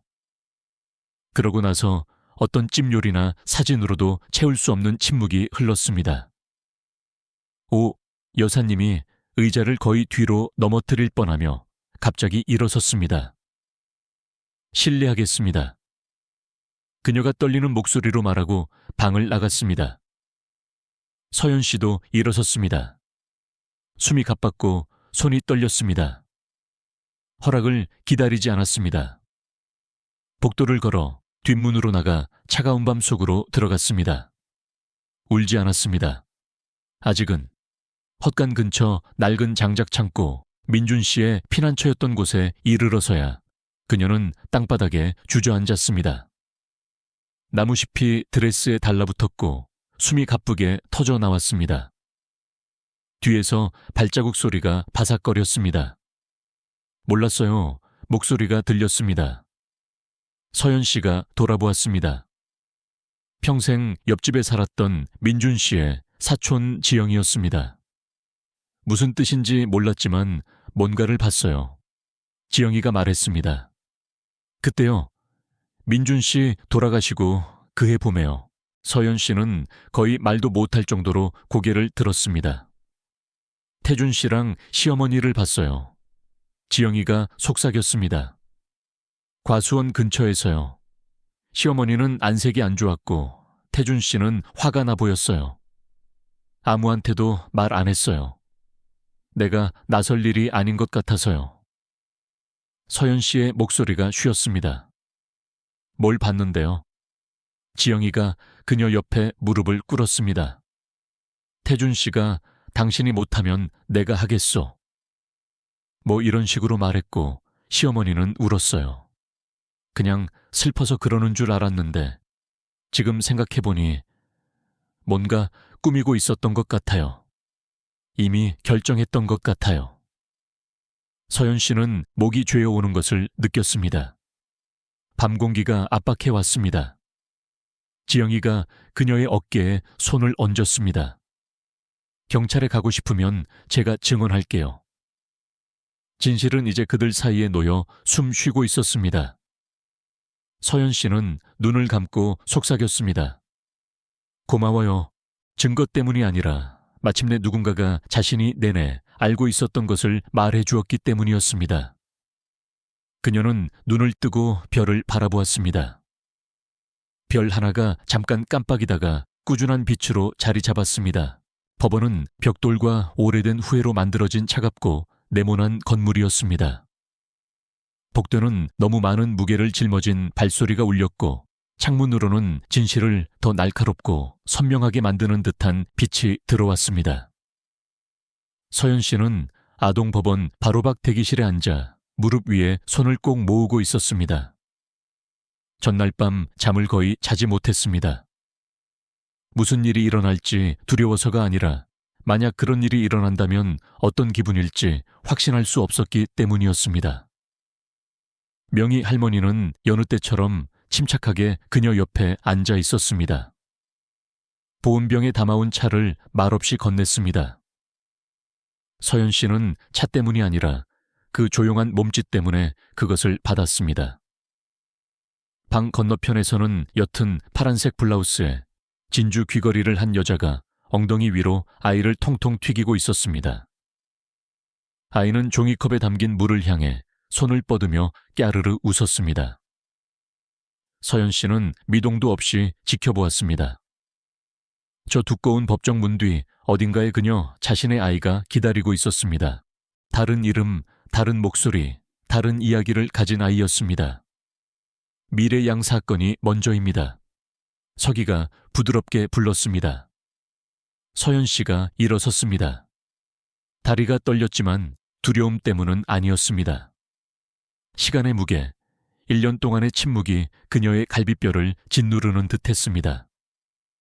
법정 안판사석은 높이 자리 잡고 있었습니다. 60대의 은발과 인내심으로 조각된 듯한 얼굴을 한 여성 판사가 안경을 고쳐 쓰고 서류를 내려다보았습니다. 고은혜 씨, 미래 양의 임시 보호자이셨죠, 맞습니까? 은혜 할머니는 방 반대편 끝에 부드러운 쇼를 어깨에 두른 채 서 있었습니다. 그녀는 고개를 끄덕였습니다. 네, 판사님. 그리고 오늘 우리는 장기적인 양육 환경을 결정하기 위해 모였습니다. 네, 그렇습니다. 판사의 시선이 서연 씨에게 향했습니다. 그리고 당신은 서연 씨가 앞으로 나섰습니다. 아이 엄마입니다. 잠시 침묵이 흘렀습니다. 은혜 할머니가 눈을 크게 뜨고 돌아보았습니다. 사회복지사가 그녀의 귀에 무언가를 속삭였습니다. 서연 씨가 숨을 들이쉬었습니다. 증명할 수 있습니다. 편지 기록 그리고 증인들이 있습니다. 판사가 안경 너머로 바라보았습니다. 물론 서류가 필요할 겁니다. 처리 중입니다. 명희 할머니가 재빨리 말했습니다. 하지만 저희는 단지 권리를 주장하러 온 것이 아닙니다. 저 아이가 거짓된 명목으로 엄마에게서 빼앗겨 죽을 뻔했기 때문에 온 것입니다. 작은 법정, 아니 술렁거렸습니다. 은혜 할머니가 한 걸음 더 가까이 다가왔습니다. 사실인가요? 그녀가 떨리는 목소리로 물었습니다. 당신이 아이 엄마라고요? 서연 씨가 그녀를 향해 돌아섰습니다. 그들의 시선이 마주쳤습니다. 원망도 질투도 없었습니다. 그저 같은 아이를 안고 각기 다른 방식으로 사랑했던 두 여인이었습니다. 아이가 상제 버려지길 바랐던 건 아니에요. 서연 씨가 말했습니다. 하지만 선택의 여지가 없다고 아이를 데리고 있으면 모두가 잃게 될 거라고 들었어요. 판사가 펜을 두드렸습니다. 이것은 처벌에 관한 것이 아닙니다. 아이의 복지에 관한 것입니다. 아이는 안전해요. 은혜 할머니가 말했습니다. 건강하고 행복하고요. 서연 씨가 고개를 끄덕였습니다. 당신 덕분에요. 그때 침묵이 흘렀습니다. 법정의 침묵이 아니라 신성한 무언가가 사람들 사이를 지나갈 때 공중에 머무는 그런 종류의 침묵이었습니다. 은혜 할머니가 고개를 숙였습니다. 그러고 나서 말했습니다. 우리가 이름을 지어주기 전에 아이에게 이름이 있었다는 걸 몰랐어요. 있었어요. 서연 씨가 말했습니다. 혜은이라고 불렀어요. 판사가 고개를 들었습니다. 아이를 되찾고 싶으십니까? 서연 씨의 입술이 살짝 열렸습니다. 질문에는 하나의 답만 있어야 했습니다. 하지만 지금은 아이에게 가장 좋은 것을 원해요. 그녀가 말했습니다. 하지만 아이를 알고 싶어요. 아이가 자신이 어디서 왔는지 알기를 바라요. 원치 않아서 버려진 게 아니라는 걸, 매 순간 사랑받았다는 걸요. 은혜 할머니의 눈에 눈물이 고였습니다. 그럼 두 종류의 사랑 모두를 위한 공간을 만들어요. 판사가 등을 기댔습니다. 양육권 변경에 대한 판결을 내리기 전에 법적 서류가 필요할 겁니다. 하지만 그동안 주 2회 감독해 면접 교섭을 명령합니다. 서연 씨가 고개를 끄덕였습니다. 감사합니다. 망치가 부드러운 소리를 내며 떨어졌습니다. 최종적인 것은 아니었지만 희망을 주는 소리였습니다. 그날 오후 서연 씨는 사회복지사 사무실에서 기다렸습니다. 방은 따뜻했고 벽에는 알록달록한 그림들이 걸려 있었으며 구석에는 작은 장난감 바구니가 놓여 있었습니다. 문이 열리자 숨이 멎었습니다. 아이가 거기에 있었습니다. 생각보다 작았습니다. 머리색은 더 옅었고 눈은 컸습니다. 민준 씨의 눈이었습니다. 조금 망설이며 은혜 할머니의 손을 잡고 있었습니다. 서연 씨가 천천히 일어섰습니다. 안녕. 그녀가 말했습니다. 미래가 고개를 갸웃하더니 서연 씨 목에 걸린 은색 로켓을 가리켰습니다. 반짝. 아이가 속삭였습니다. 서연 씨가 미소 지으며 몸을 낮췄습니다. 보고 싶니? 여자아이가 고개를 끄덕였습니다. 서연 씨가 로켓을 열었습니다. 안에는 아기 초음파 사진과 그 옆에 작은 아파 데이지가 있었습니다. 엄마가 널 품고 있었단다. 서연 씨가 부드럽게 말했습니다. 바로 심장 아래. 미래는 아무 말도 하지 않았습니다. 그저 작은 손가락으로 데이지를 만졌습니다. 그러고는 말없이 서연 씨 옆에 앉았습니다. 그냥 그렇게. 은혜 할머니는 문가에 조용히 앉아 지켜보고 있었습니다.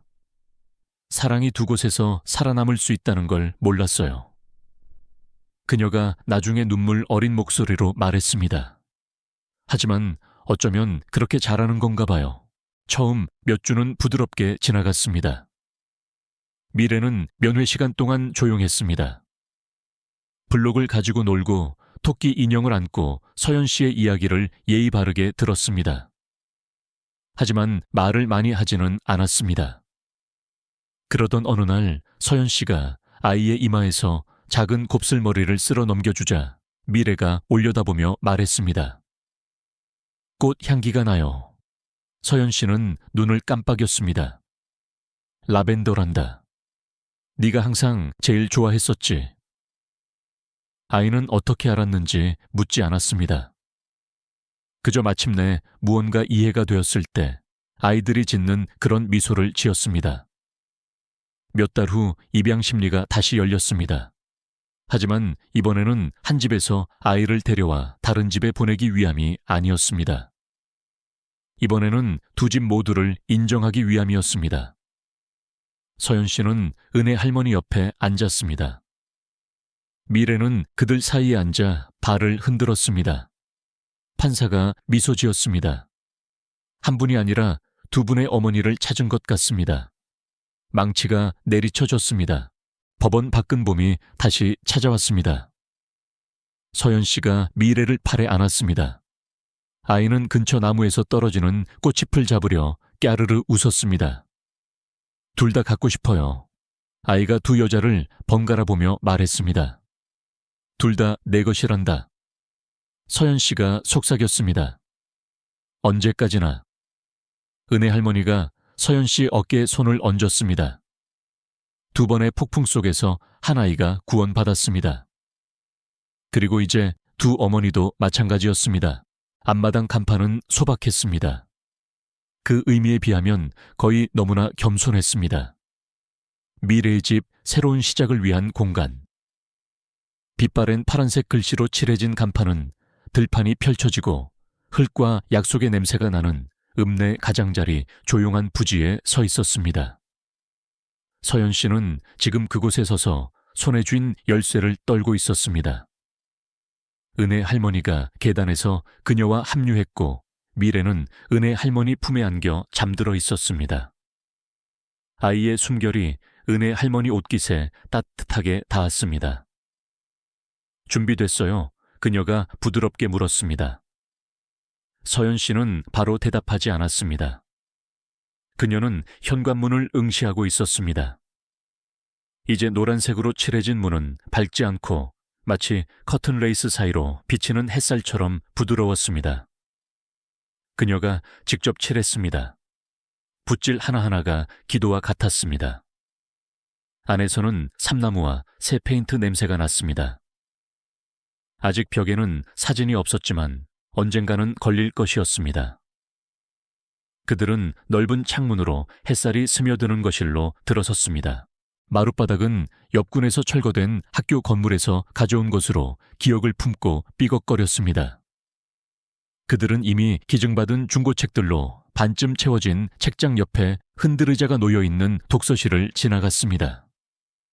먼 구석에는 작은 테이블과 3개의 작은 의자가 놓여 있었습니다.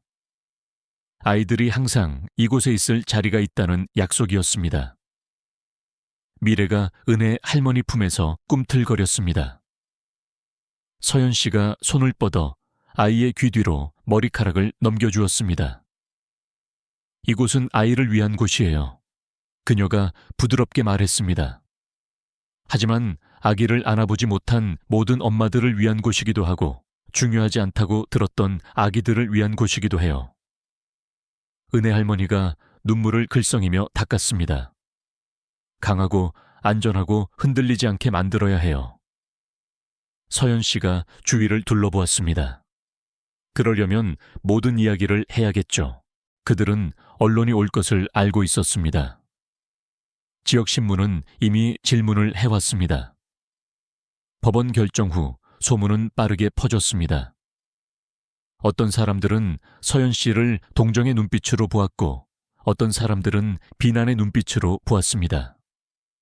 하지만 다른 이들은 식료품 가게 줄에서 조용히 고개를 끄덕여주거나 현관 계단에 찜 요리를 놓아두거나 말씀해 주셔서 감사합니다. 라고 접힌 쪽지를 남겼습니다. 몇 주 동안 그들은 작은 여성 모임을 주최했습니다. 할머니들, 위탁모들 수년간의 침묵 아래 깊은 슬픔을 묻어둔 여성들이었습니다. 어떤 이들은 차를 마시러 왔고 어떤 이들은 이야기를 나누러 왔습니다. 바람 부는 목요일 오후 시어머니 오 여사님이 왔습니다. 그녀는 모임 가장자리에 앉아 무릎 위에 손을 꼭 쥐고 있었습니다. 얼굴은 더 야위었고 눈가는 후회로 둘러싸여 있었습니다. 서연 씨는 그녀가 들어오기 전에 창문으로 그녀를 보았고 예상치 못한 감정을 느꼈습니다. 분노도 심지어 슬픔도 아니었습니다. 그저 일종의 지친 이해심이었습니다. 오 여사님이 자리에 앉자 방 안은 조용해졌습니다. 여기 있으면 안 되는데. 오 여사님이 말했습니다. 그럴 자격이 없어. 굳건하고 맑은 눈의 명희 할머니가 먼저 말했습니다. 어쩌면, 하지만 이건 자격에 관한 게 아니야. 진실에 관한 거지. 오 여사님이 서연 씨를 바라보았습니다. 모두를 보호하고 있다고 스스로에게 말했었어. 틀렸었지. 두려움 때문에 잔인해졌어. 서연 씨는 바로 대답하지 않았습니다.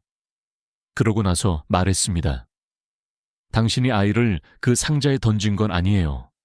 하지만 그를 내버려 뒀죠. 오 여사님은 고개를 끄덕였고 목소리가 떨렸습니다. 그가 무서웠어. 그가 내 대해, 불륜에 대해, 거짓말에 대해 알고 있는 게 무서웠어. 내가 그를 돕지 않으면 모든 걸 망가뜨릴 거라고 했어. 긴 침묵. 그러자 은혜 할머니가 부드럽게 물었습니다. 그게 뭐였을까요? 오 여사님이 고개를 들었습니다. 그가 유언장을 가지고 있었어.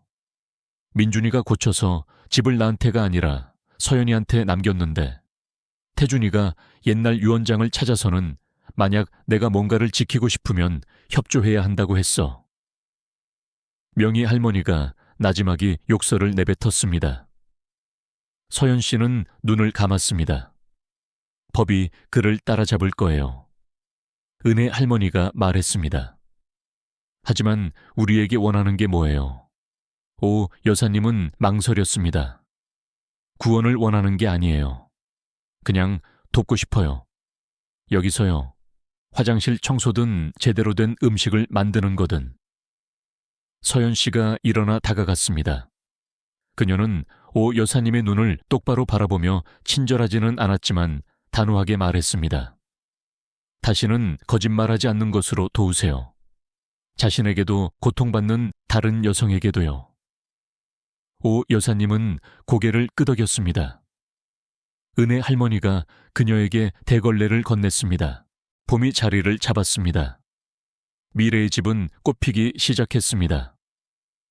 더 많은 자원봉사자들이 도착했습니다. 지역교사들이 과외 시간을 제공했습니다.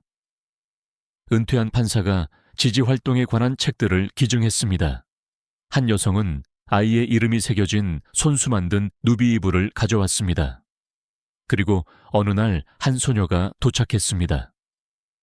아마 17살쯤 되었을 조용하고 후드티 아래 머리카락을 숨긴 소녀였습니다.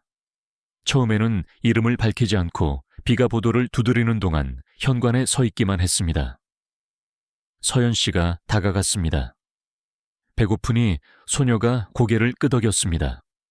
수프를 먹으며 소녀는 조금씩 이야기했습니다.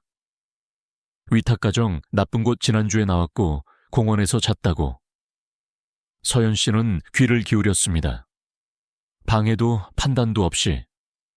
소녀가 말을 마치자 서연 씨는 그저 말했습니다. 이제 안전해. 오늘 모든 이야기를 할 필요는 없어. 소녀가 잠시 후 물었습니다. 당신도 누가 구해줬어요? 서연 씨가 미소 지었습니다. 그녀의 시선이 미래가 은혜 할머니 옆에서 색칠하고 있는 방으로 향했습니다. 네, 그녀가 말했습니다. 하지만 한 사람만은 아니었어요. 여러 사람이 이어졌죠. 모든 이유가 있었음에도 포기하지 않은 사람들이요. 소녀는 마치 나중을 위해 그 말을 기억해 두려는 듯 고개를 끄덕였습니다. 서연 씨가 그녀에게 담요를 건넸습니다. 거기서부터 시작하자.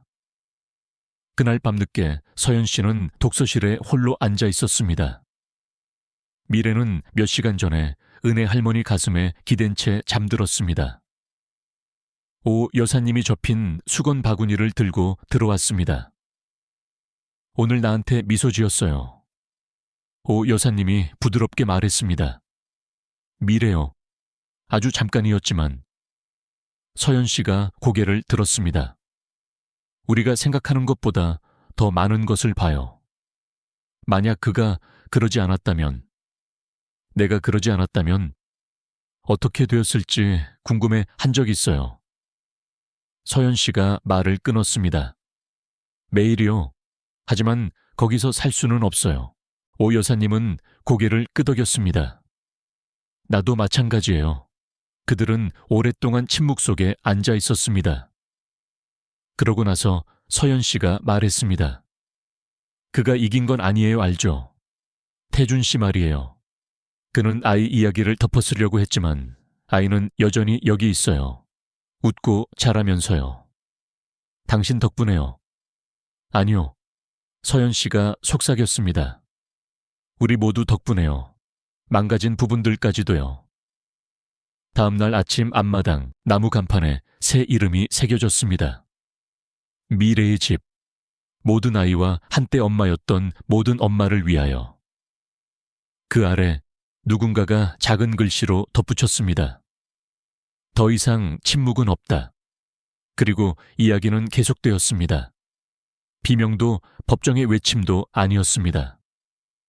속삭이는 진실 함께 나누는 식사, 그리고 새로운 누군가를 위해 조용히 열리는 자물쇠의 소리와 함께 치유를 위한 공간, 돌아오기 위한 공간, 과거가 지워지지 않고 함께 마주하는 공간이었습니다. 편지가 도착한 것은 이른 아침이었습니다. 이메일도 전화도 아니었습니다. 편지였습니다. 두툼한 봉투 주정부에서 봉인된 것이었습니다.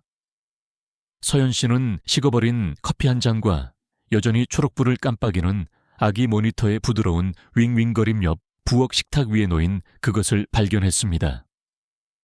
그녀는 아직 떨려야 할지 가만히 있어야 할지 모르는 손으로 그것을 열었습니다.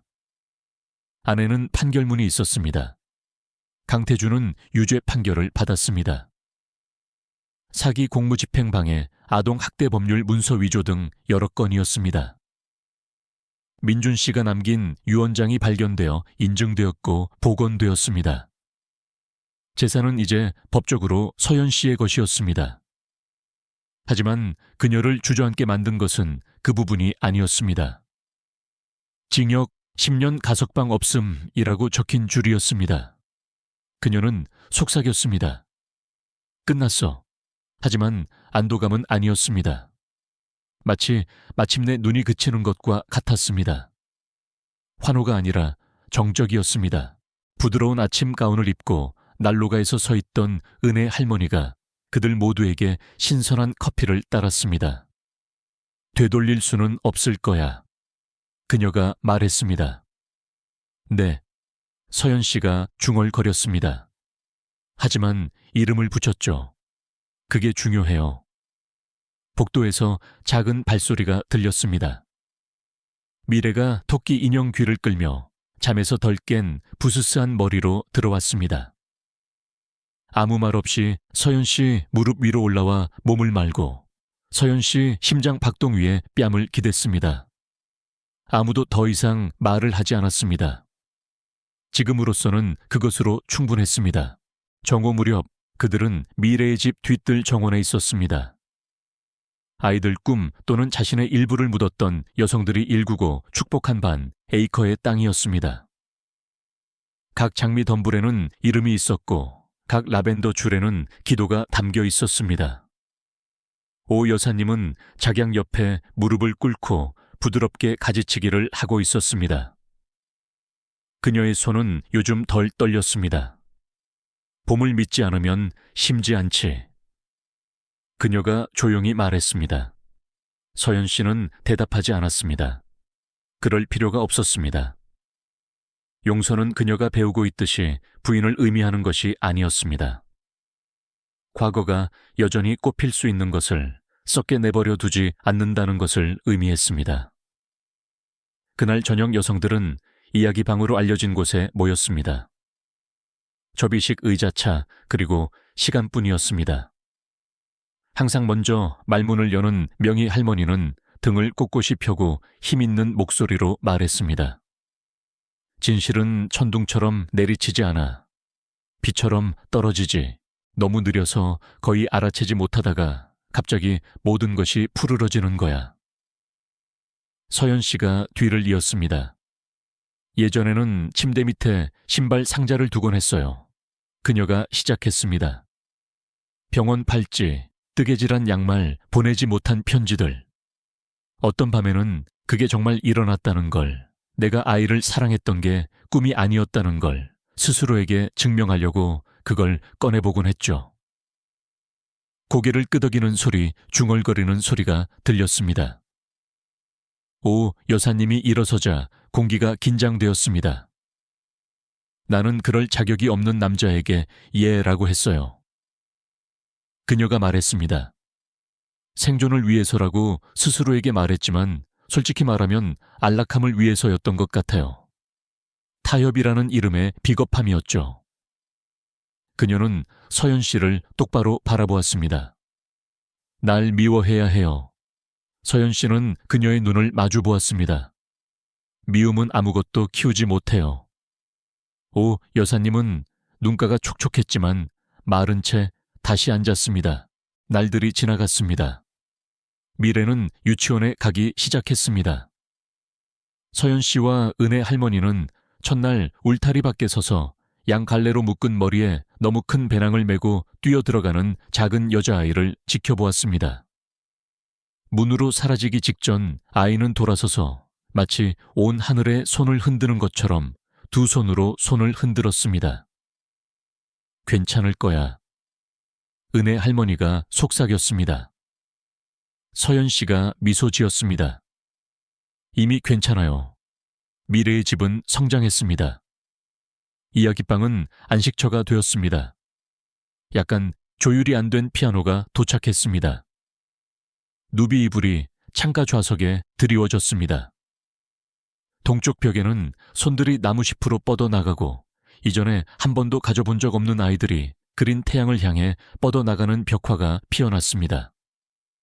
어느 날 한 남자가 찾아왔습니다. 긴장한 듯했고 관자놀이가 희끗희끗했습니다. 말썽 피우는 딸, 끊어진 다리. 그는 더 이상 딸에게 무슨 말을 해야 할지 몰랐습니다. 여기서는 육아를 가르치지 않아요. 서연 씨가 차를 건네며 말했습니다. 우리는 그저 두 분 모두를 위한 공간을 마련할 뿐이에요. 그는 2시간을 머물렀습니다. 다음 주에 다시 찾아왔습니다. 미래는 분필로 자기 이름을 쓰는 법을 배웠습니다.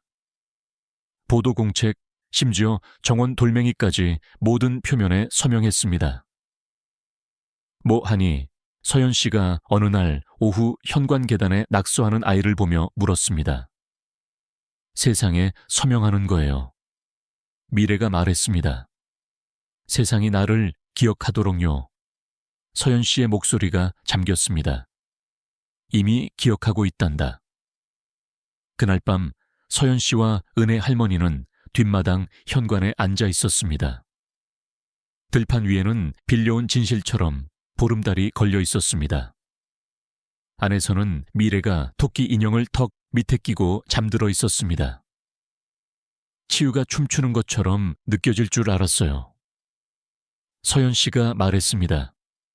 은혜 할머니가 고개를 저었습니다. 그것보다 더 조용해. 다시 숨 쉴 수 있게 된 것 같은 느낌이지. 후회한 적 있어요. 서연 씨가 물었습니다. 아이를 데려온 거요. 은혜 할머니는 시선을 피하지 않았습니다. 아이가 우리 것이 되기 전에 잃어버린 시간만 후회돼. 그 후로는 단 한순간도 후회한 적 없어. 서연 씨가 고개를 끄덕였습니다. 가끔 민준 씨가 지켜보는 것 같아요. 화난 게 아니라 자랑스러워하는 것 같아요. 아이가 해냈다는 걸 우리가 해냈다는 걸요. 그냥 해낸 게 아니에요. 은혜 할머니가 말했습니다. 다시 만들어낸 거죠. 다음 날 아침 미래는 벽화에 대담하고 중심에서 벗어난 크레용으로 나무십 하나를 더 그렸습니다. 나무십 안에는 이렇게 휘갈겨 썼습니다. 사랑이 머물렀던 곳에는 언제나 무언가가 자란다. 그 아래 서연 씨가 마지막 단어를 덧붙였습니다. 시작. 그리고 그렇게 끝났습니다. 그리고 그렇게 시작되었습니다. 헤드라인이나 수갑으로가 아니었습니다. 연설이나 박수갈채로가 아니었습니다. 딸의 머리를 따주는 엄마의 모습으로였습니다. 아직 자신의 이야기를 하지 않은 누군가를 위해 따라진 차 한 잔으로였습니다. 수치심에 대한 조용한 저항으로 열린 문으로였습니다. 그들은 일어났던 일을 잊지 않았습니다. 변명하지 않았습니다. 하지만 되찾았습니다. 그리고 한때 폭풍 속에 아이를 버리고 쓸모없다고 불렀던 세상에서 그것은 전부였습니다. 배신에 갈라진 뿌리에서 그들은 신성한 무언가를 세웠습니다. 그리고 자신들만을 위해서가 아니었습니다. 잊힌 모든 아이를 위해, 침묵당한 모든 여성을 위해, 어둠 속에서 너무 오랫동안 기다려온 모든 진실을 위해 그들은 단지 한 장을 닫은 것이 아니었습니다. 페이지를 넘기고 불을 켜두었습니다. 이런 이야기는 세상의 잔인함을 상기시키기 위해 오는 것이 아닙니다. 우리는 이미 그것이 존재한다는 것을 알고 있습니다. 그것들은 더 연약하고 더 지속적인 무언가, 즉 진실의 힘과 그것을 마주하는 데 필요한 조용한 용기를 상기시키기 위해 오는 것입니다. 서연 씨는 상징이 되기를 선택하지 않았습니다. 은혜 할머니도 오 여사님도 어린 미래도 마찬가지였습니다. 하지만 때로는 한 사람이 이야기가 침묵 속에서 끝나지 않을 것이라고 결정할 때, 누군가가 이제 그만이라고 말할 때 치유가 시작됩니다. 저에게 이 이야기는 우리가 무엇이 우리를 무너뜨릴지 항상 선택할 수는 없지만 그 조각들로 무엇을 만들지는 선택할 수 있다는 것을 상기시켜 줍니다. 우리는 안락함보다, 정직을 수치심보다, 연민을 힘들 때조차 사랑을 선택할 수 있습니다. 그리고 어쩌면 그것이 제가 가장 중요하게 여기는 교훈일지도 모릅니다. 사랑은 진실할 때 진실 앞에서 움츠러들지 않습니다. 그것과 함께 걷습니다. 그것으로부터 자랍니다. 그리고 때로는 모든 것을 잃은 후에도 여전히 다시 꽃 피울 방법을 찾습니다. 만약 이 방송을 보고 계시고 오랫동안 무거운 무언가를 짊어지고 계셨다면 어쩌면 비밀, 어쩌면 후회, 어쩌면 그저 세월의 아픔일지도 모릅니다. 이것만은 알아주십시오. 당신은 혼자가 아닙니다. 당신은 여전히 이야기의 일부입니다. 당신은 여전히 중요합니다. 그리고 저의 소중한 시청자 여러분, 특히 황금기를 보내고 계신 어머님들께 말씀드리고 싶습니다. 저는 당신을 봅니다. 얼마나 많은 것을 겪으셨는지, 얼마나 많은 역할을 해내셨는지, 얼마나 많은 사랑을 주셨는지 알고 있습니다. 이 공간, 이 이야기는 당신을 위한 것이기도 합니다. 그러니 말씀해 주세요. 삶이 당신에게 진실에 대해, 치유에 대해, 또는 두 번째 기회에 대해 무엇을 가르쳐 주었나요? 이 이야기의 원을 함께 살려가요. 진심을 다해 당신의 이야기꾼으로부터